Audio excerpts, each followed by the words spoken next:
Hey everybody, we're back.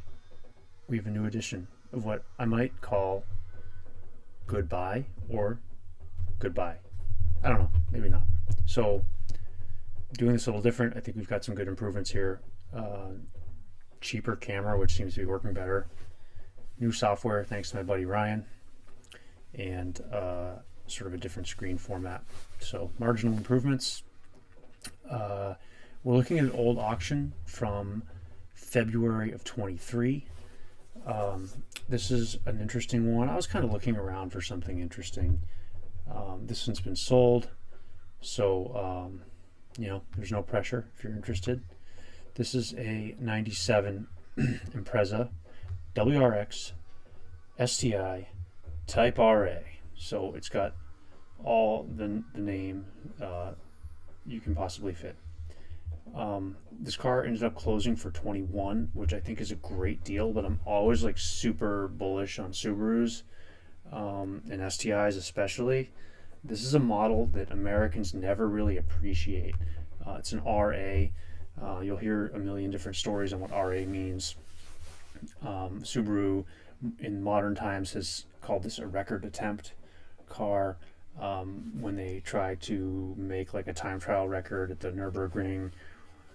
Back then, people considered it to maybe be rally applicant or rally adaptation. Either way, I think it was rally, if you ask me. These are homologation cars. The RA was sort of a special breed of STI, and we'll get into that a little bit as we look at some pictures. I think this is a really cool car. I'll just spill the beans on that. We'll look at some photos and run through it. This is a confusing time for Subaru. It seemed like they had a lot of money to produce variants of different cars.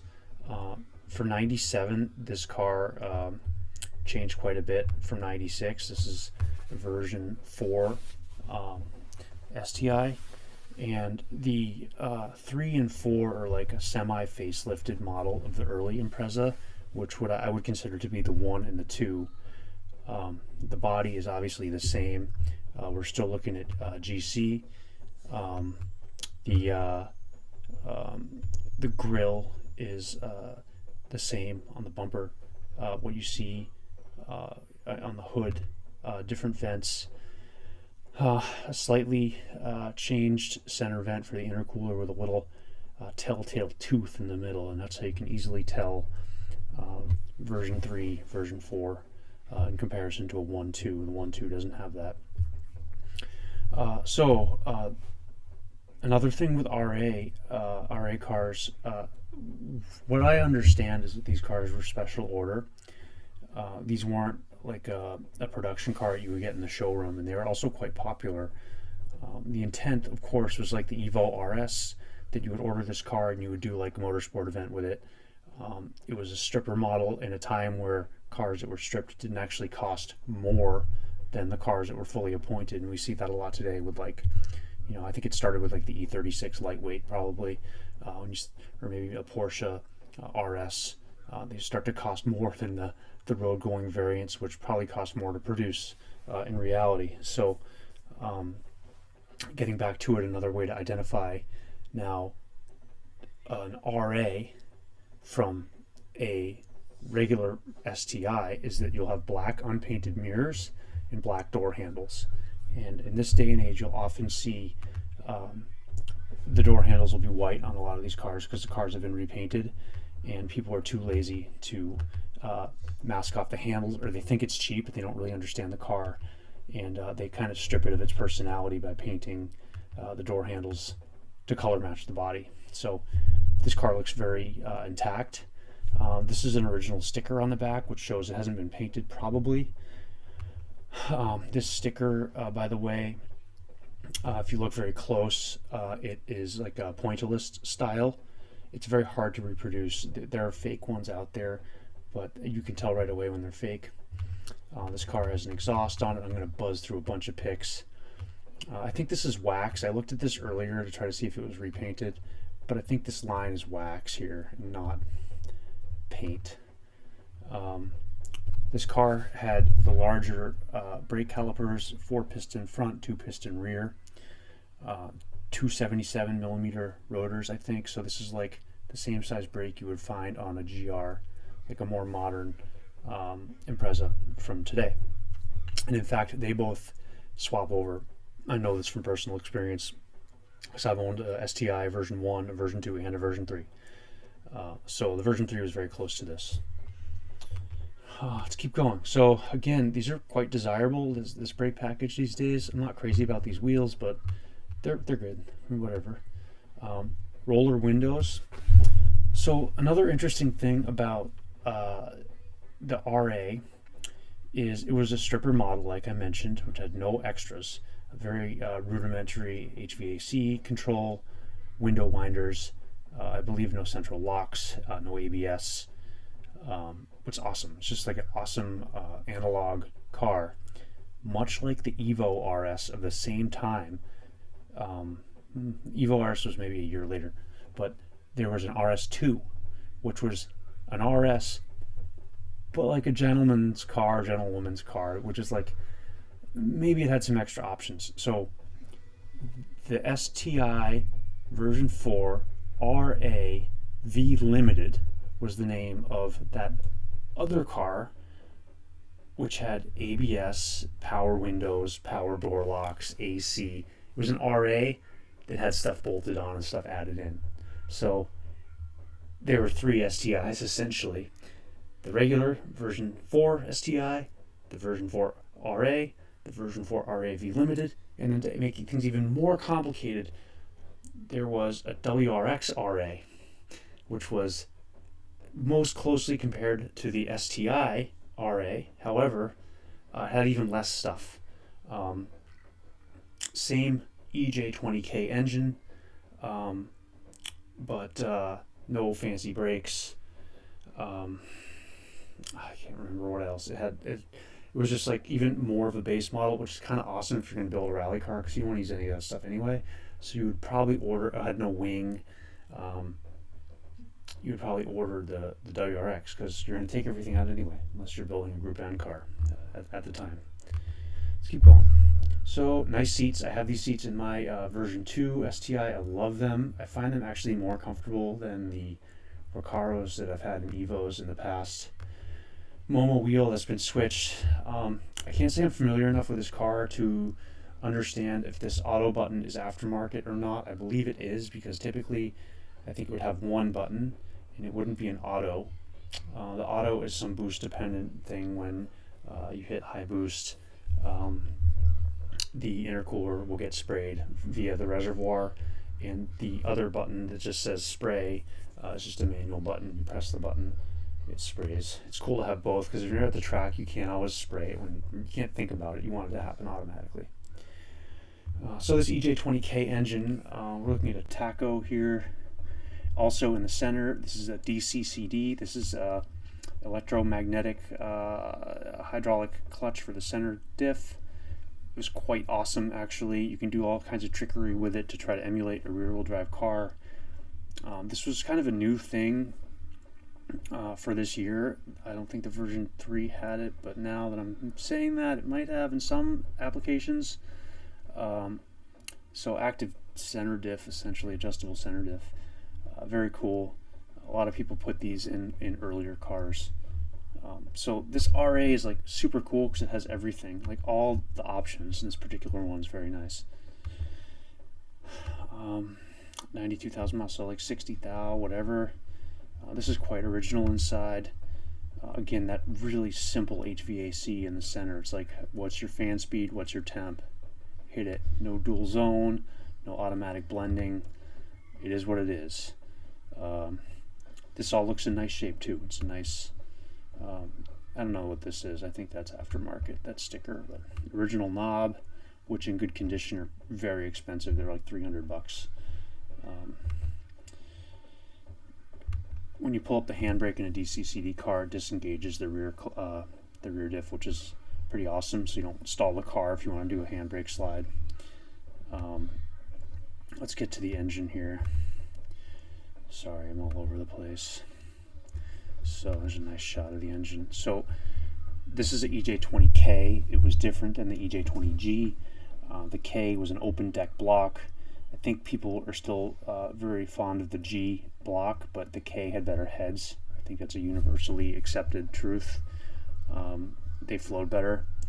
The coil pack configuration was different. The K, if you're looking at a used Subaru, still has coils easily available for it, whereas the G has a different configuration. You can't get the coils anymore. You have to convert them, you have to update them. The coolant reservoir is different. This looks like a 02 to 07 WRX or STI. The earlier car had a slightly different one. The intercooler on the early car, or like the Group A car with a tilted, slightly smaller intercooler, so they've improved this one by making it larger. This manifold's been repainted, which is nice. I think that's totally acceptable. It's got the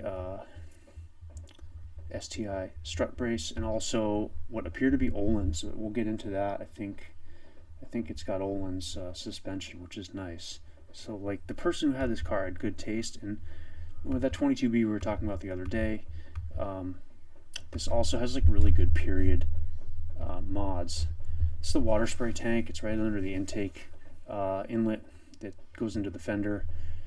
This tank fits all GCs, so if you have an earlier one, you can put this version 4 tank in, and it's like more than 2 times the size of the version 1.2, which is cool. I did that in mine. Nice honest presentation of the floor, no black paint. Love it, love it. And also there's no undercoating on these cars on the RAs, which is cool but also risky. This guy or woman did the optional rear bars. These are pillow ball suspension links. These are quite expensive now and hard to find. I think you'd be paying $400 to $700 for these, and the trailing arm. So they went all in and they got all the STI options, which is super cool. I'd love to have a set of these for my car. It's got a different sway bar. It looks like a Cusco rear sway, which is a great mod. Kill that understeer. A little bit of corrosion on some of the hardware, but really nothing to be worried about. The original writing's still on the subframe here. This looks like it would do well for a dry ice blast. This is an aftermarket brace. It's probably Lail or something. I can't tell. This is a Cusco under brace. I had one of these on my Evo. It's such a pain in the ass because you gotta take it out every time you service the car. I don't really like those. But again, whatever. Someone did a good job on this. They got a lot of nice stuff, and it's subtle. And you could tell they were shooting for performance. Can't tell if this has a STI quick rack, which was an option back then. It had a different part number, but it would be very hard to tell in an auction, and the seller might not even know it's there. This is some updated linkage. Looks like it's got some poly bushings in there. These links wear out really fast, so it's awesome that's been done. Shot of the rear end. All the heat shields appear to be there. So these are Öhlins with Swift springs. So if I had to guess, they had the original springs removed because they were running some softer tires and they needed a little more spring rate in there. So they put those Swift springs on, which is cool. And these can be rebuilt. They're really good and hard to find. Big shooter, cabbage shooter exhausts. Don't care too much about that. A couple paperwork pieces here. I'm gonna guess this is a 3.5 rating if we ever see a auction sheet. This is such a weird thing about bringing a trailer. They're like, we show a screen clip from a website, therefore we trust that this is in the car. However, we'll use words like seller claims car is white, seller guesses that like they use vague protective language. Here is a really cool feature. My version 2 STI 555 has this. This is a roof vent. This is a homologated piece that Subaru added to these cars so they could use this in rally. This thing says do not open over 80 kilometers per hour. If you do a translation, if you do, it whips open super fast and you risk damaging your roof. The amount of air that it brings in the car is incredible. The idea behind this was that you could rally with the windows down and that open, and the cabin would never fill with dust. because there would be positive pressure inside the cabin via this vent. So very trick. You can still get most of these parts. I got new stickers for mine when I restored my car. A nice piece. Obviously no sunroof because this is a real car. Man, it's awesome. It's awesome. Americans don't appreciate how cool this car is, and someday I think they will. Yeah, I think that's all I wanted to talk about. I'll find more examples of cars to talk about. I would rate this a very strong buy at $20,000. Compare this to like any other brand car, excluding Mitsubishi. If you're looking at like a Lancia Delta Evo 2, Cosworth, any other competitor, or even like a Evo Tommy Mäkinen, like this car is going to hold its own, and it's a value, and it's rare. They made a little over 500 of these cars. Super cool. Thanks for tuning in. I hope you guys are enjoying these. I hope you might be able to learn something. Let me know if I got anything wrong. I'm mostly shooting from the hip on these videos. I think we'll do some BMWs or Mercedes in the future. Try to branch out. And when you do these, you realize how hard it is. Imagining to like talk about a car that you weren't familiar with. Like some of these YouTubers must do like a really good job to be able to just from the hip talk about something they're not familiar with, because I am pretty familiar with these cars. So, and even still, I'm sure I get stuff wrong. Anyway, peace. Thanks. Until next time.